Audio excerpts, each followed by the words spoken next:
Olá, pessoal! Hoje a gente está aqui para falar sobre as leis da alimentação. Esse tema é sempre abordado nas disciplinas básicas da nutrição, né? Nutrição humana, princípios da nutrição, fundamentos da nutrição, nutrição básica, enfim, né? Leis da alimentação acaba sendo um norte para todos nós que desejamos entrar nessa área, né, da alimentação saudável, da nutrição e elaborar planos alimentares, elaborar dietas para a população saudável. Tá, então esse tema também acaba sendo bem abordado em concursos públicos, em provas, enfim, coisas. É algo que é bem básico, mas que muita gente acaba ainda errando, tanto na prova de uma faculdade, do técnico, quanto na prova de concurso público, numa prova de estágio, numa prova de processo seletivo, enfim, tá? Então hoje a gente vai falar sobre isso.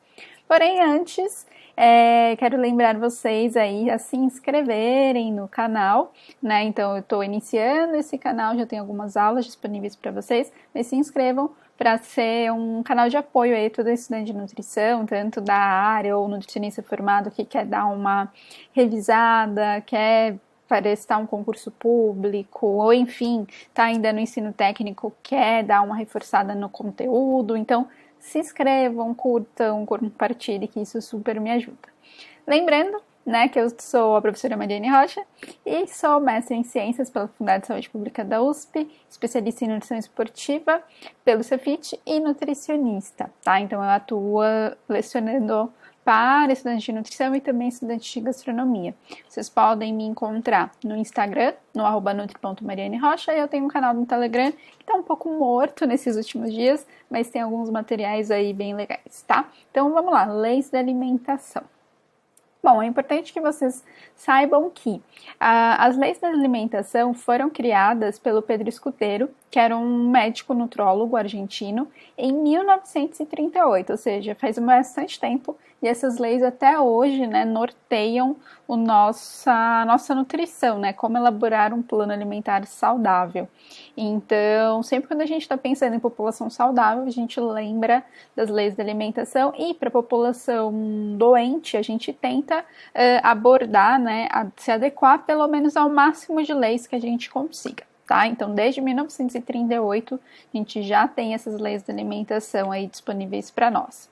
Primeira lei, pessoal, é a lei da quantidade, ou seja, ele me fala que a quantidade de alimentos deve ser suficiente para cobrir as exigências energéticas e manter em equilíbrio o seu balanço.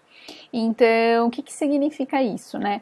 Eu tenho que fornecer para o meu paciente, fornecer para o indivíduo a quantidade de alimentos adequada a ele, né, para que ele possa sobreviver. Então, eu preciso aí fornecer alimentos em quantidade suficiente para cobrir as exigências energéticas dele. Ou seja, a gente tem uma taxa de metabolismo basal, por exemplo. Então, eu tenho que fornecer calorias para essa pessoa conseguir se manter vivo, né, conseguir fazer as atividades da vida diária dela, tá? Então, isso aqui a gente aborda muito em quantidade, ou seja, lembra do valor calórico da dieta, tá? Então, o organismo o organismo precisa de energia para conseguir manter o seu trabalho, para conseguir manter a temperatura corporal constante, para que os rins funcionem, para que o fígado, para que toda a nossa orquestrinha aí do nosso corpo consiga funcionar adequadamente, tá? E também nisso, né, dentro dessas calorias, a gente lembra aí dos nutrientes, que tem função construtora, proteínas, minerais, vitaminas e água, tá? Porém, pessoal, se eu fornecer para um indivíduo só fast food, eu atendo essa quantidade, certo? Eu forneço calorias na quantidade adequada. Então, vamos supor, um grande combo aí, né, de uma rede de fast food famosa vai te dar 1.500, 2.000 calorias. Eu já forneço a quantidade suficiente de calorias para manter, né, esse organismo em energia, né, com energia suficiente para manter suas atividades. Porém, isso não está adequado, por quê? Porque a gente tem a segunda lei, a lei da qualidade. Então, assim, o plano alimentar ele deve ser completo em sua composição para oferecer ao organismo, que é uma unidade indivisível, todas as substâncias que o integram.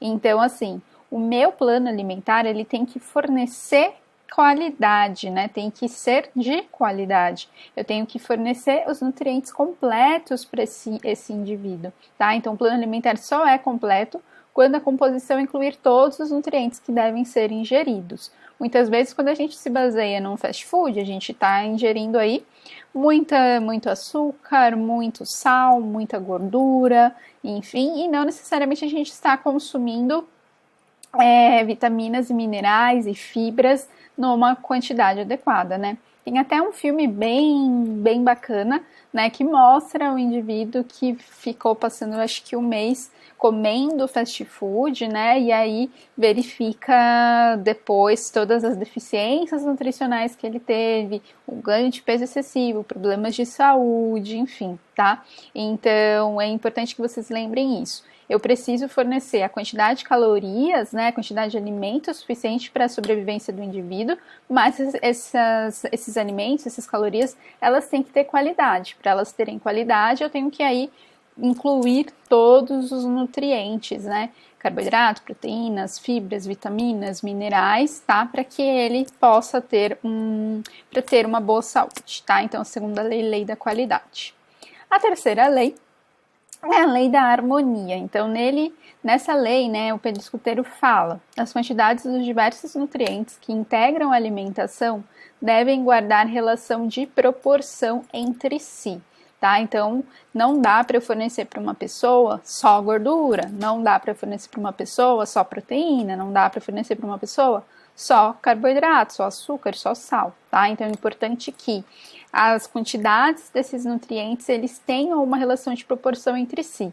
É como, por exemplo, quando a gente vai montar um cardápio, a gente vê quanto de proteína que eu vou fornecer, quanto de vitaminas que eu tenho que fornecer, quanto de ferro e cálcio eu vou ter que fornecer, quanto de lipídios e por aí vai, tá? Então, assim, é importante que a gente ofereça os nutrientes indispensáveis, que é a lei da qualidade, mas que esses nutrientes, eles tenham uma relação, né? Uma proporção entre eles, tá?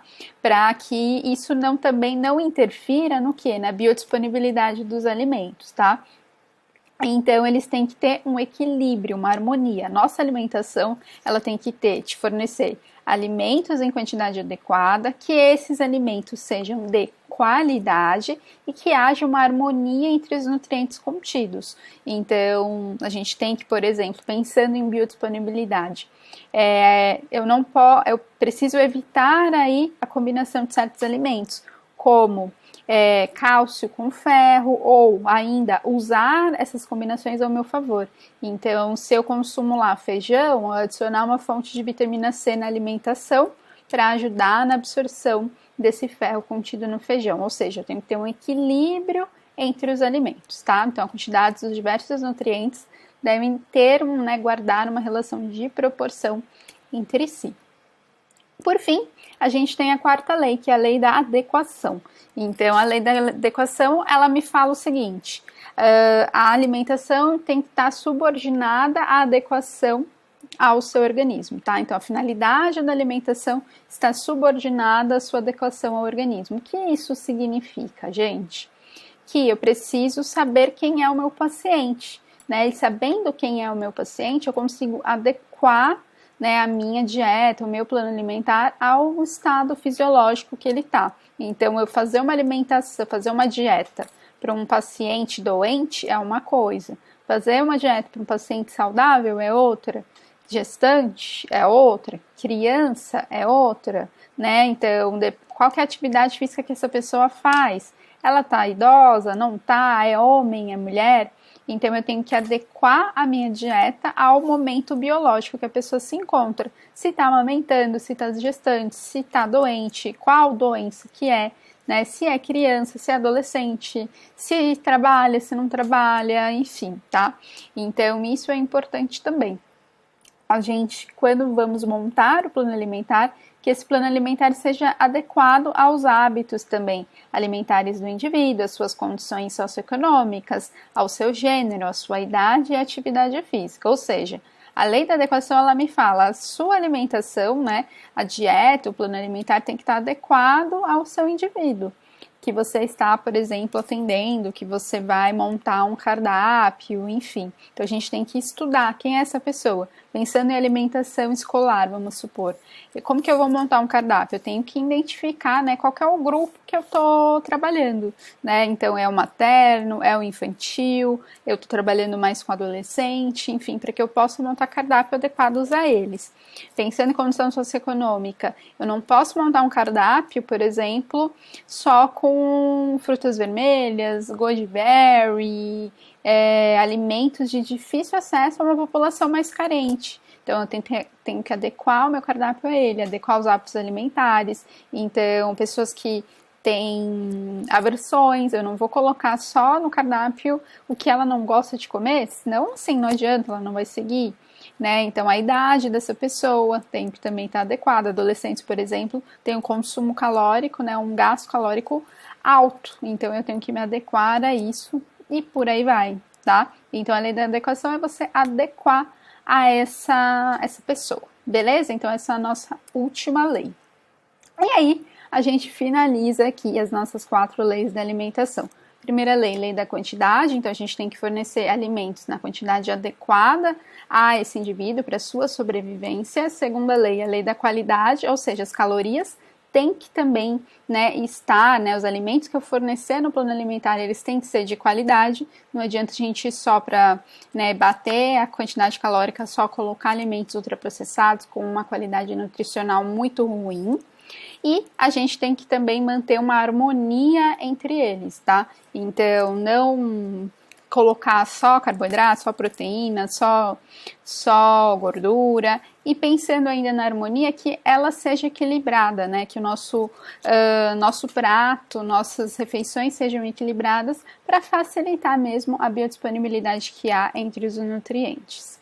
E a última lei, que o nosso plano alimentar seja adequado ao indivíduo. A gente seguindo essas 4 leis, a gente consegue montar um bom plano alimentar. E se ficar alguma dúvida, é só vocês me mandarem aí comentando ou em alguma das minhas redes sociais que eu vou adorar responder.